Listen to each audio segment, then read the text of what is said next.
I really have to thank Jesus today for giving all of us worriers, of which I am one, permission to take a break now and then. He says at the end of the gospel, just as you heard it, therefore do not worry about tomorrow, for tomorrow will worry about itself. Each day has enough troubles of its own, and that's for sure. Of course, you can see that Jesus is not saying there won't be troubles. He's just warning us about the futility of worrying about the future. You know, one of the strange things about us humans is we fret and worry over things over which we have no control. Think about it. All you have is the past, the now, and the future. The reality is, all the worrying about the past gets you nowhere. It doesn't change. And all the worrying about the future won't change things either until we start living in the now and taking action. One of the best actions to take in the now is to be aware of moments and locations and people who show us what we've been talking about, the thin places. These past weeks I've been pointing the way to thin places for one good reason. Frankly, we're living in a toxic time when the powers that be try to instill fear within us to knock us off balance. But here's the good news. God is everywhere, seeing us and speaking to us in these places that the Reverend Marcus Borg called thin places. Fear makes us blind and deaf to them and to the voice of God. So we need to clear our vision. Dr. Borg said, a thin place is anywhere our hearts are opened. And we talked before that the heart is a metaphor for the core of our being. Dr. Borg said to use the sacramental language, a thin place is a sacrament of the sacred, a means whereby the sacred becomes present to us. A thin place is a means of grace. You know, the most interesting thing about thin places for me is they help dispel some of our human obsessions with time and with what we mistakenly think are permanent things in our life or in our culture or in even our view. You know, when we encounter a thin place, God is shining through it all the time. The monk Thomas Merton said, if we abandon ourselves to God, and forget ourselves, we see it sometimes. God shows himself everywhere in everything, in people and in things and in nature and in events. It becomes very obvious that God is everywhere and in everything, and we cannot be without him. These are not just some nice intellectual Sunday school words. They're true. I'm sure most of you at one time or another have experienced a moment so profound for you, so life-affirming that you will never forget it. I think I encountered my first thin place, and it was in nature, when I was about 9 years old. We lived in a house in Syracuse for most of my life that was very far away from any kind of ocean or body of water. And mostly, it was, we did have very high hills called drumlins. Down here they call them small mountains. They were pretty high. And they were oval-shaped because they were carved out of the land by the last passing glacier that went through. The ice flows dug deep and churned up everything as they did. And so one day, when there had been a heavy rain, I climbed to the very top of the drumlin near my house. There was a place where there was a stream of water coming out of the dirt, and I saw something in it. I went over, it's a piece of sandstone. And I picked it up, and I looked at it. It was studded with seashells. Studded with seashells. Here, high on a hill, hundreds of miles from the sea. I was amazed. In my 9-year-old world, it was so small, it expanded. What I was looking at were the remnants of a vast inland sea that had been there long before the landscape we were used to. In fact, it was formed 485 million years before. I went back to that hill whenever I could to collect the rocks and the fossils from the place. So in one shining moment, I had received a lesson about what's permanent and what's not. Before there was a hill, before there was an ice sheet forging through, before there was an inland sea and creatures in it, God had been there. God had been there. The only permanent thing in this world is God's love for us, his creations. For me, the 9-year-old me, that was a thin place. God uses nature to telegraph messages to us all the time if our hearts are open enough to see and hear them. Your own thin place may not be very far from your own door. The interesting thing about a thin place is that we never control when they pop up before us. And it may very well be that your thin place in this winter is your chair by that window where thin moments present themselves. When you grow up in frigid central New York, this last week was kind of like a break up in Syracuse. We used to walk around with our jackets open when it got to 25, not 15 or 25 degrees. So when you grow up in frigid central New York, there aren't many creatures to see on a regular basis other than birds, and that's how I got into birds. So when I was 12, I used to watch the birds from our kitchen window, and where I used to go after school every day and scatter some seed for them.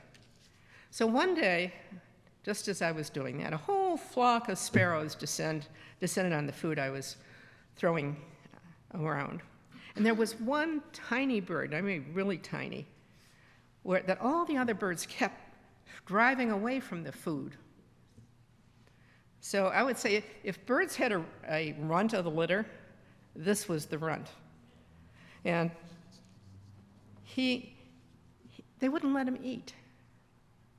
So I went outside, and the flock flew a little distance away, but the runt stayed fairly close. So I threw him a bit of seed.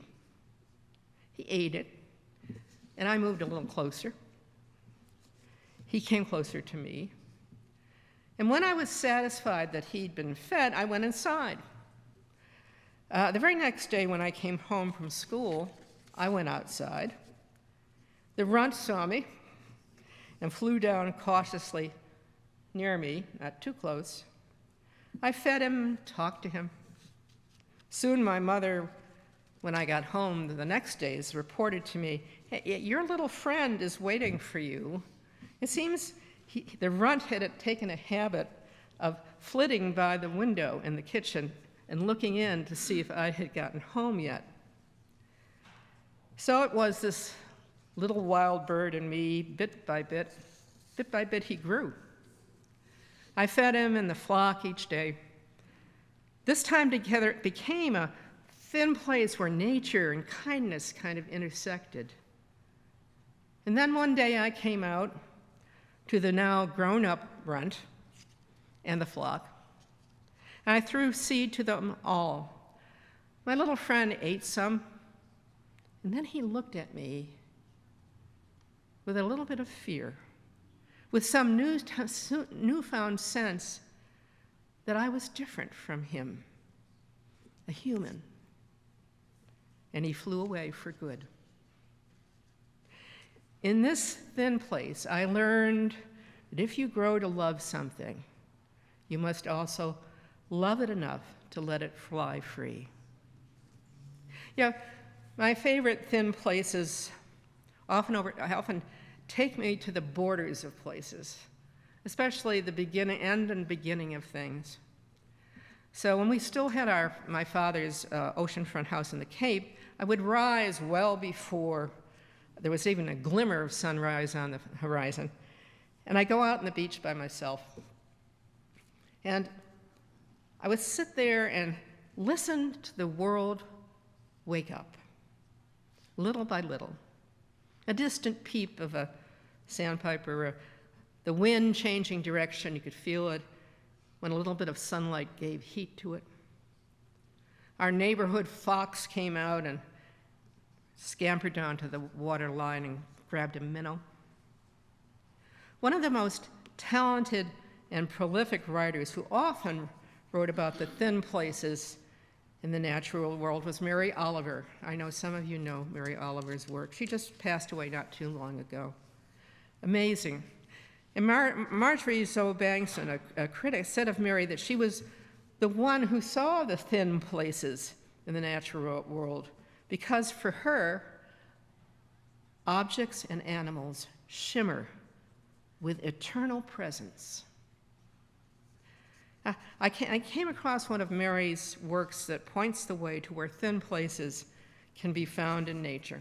And I'm going to read that to you now. It's called How the Grass and Flowers Came to Exist, a God Tale. I suppose, the Lord said, let there be fur upon the earth, and let there be hair upon the earth. And so the seeds stuttered forth into ripeness, and the roots twirled in the dark to accomplish his desire.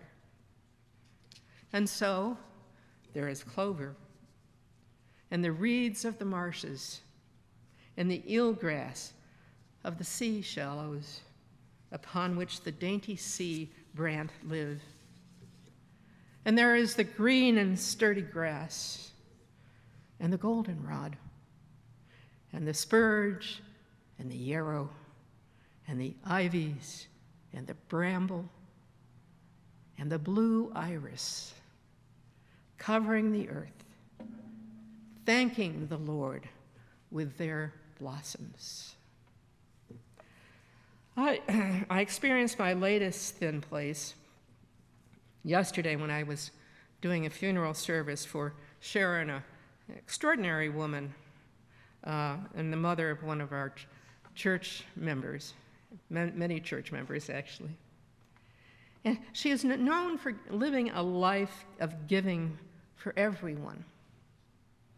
After the end of the service, her daughter-in-law brought over to me and placed in my arms a tiny baby, this special woman's great-grandson. So it was a stunning moment to hold in my arms, only a couple of weeks old, the future for this family, and look over my shoulder to where the coffin was. Not a sign of an ending or the past, but of a new beginning for Sharon. Where Sharon was at this moment, Sharon had been placed like a baby in the arms of God. So in this thin place, I felt that unbreakable DNA of God's love.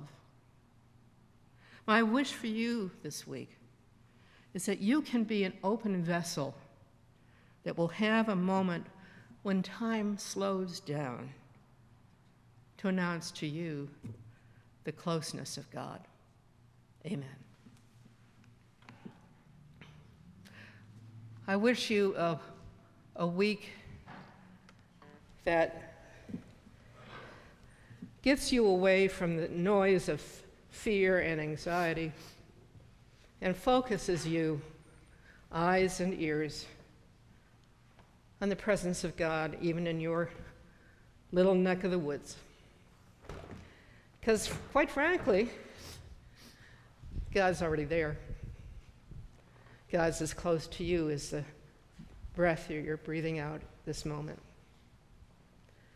I ask God to give you the ability to open your heart to feel.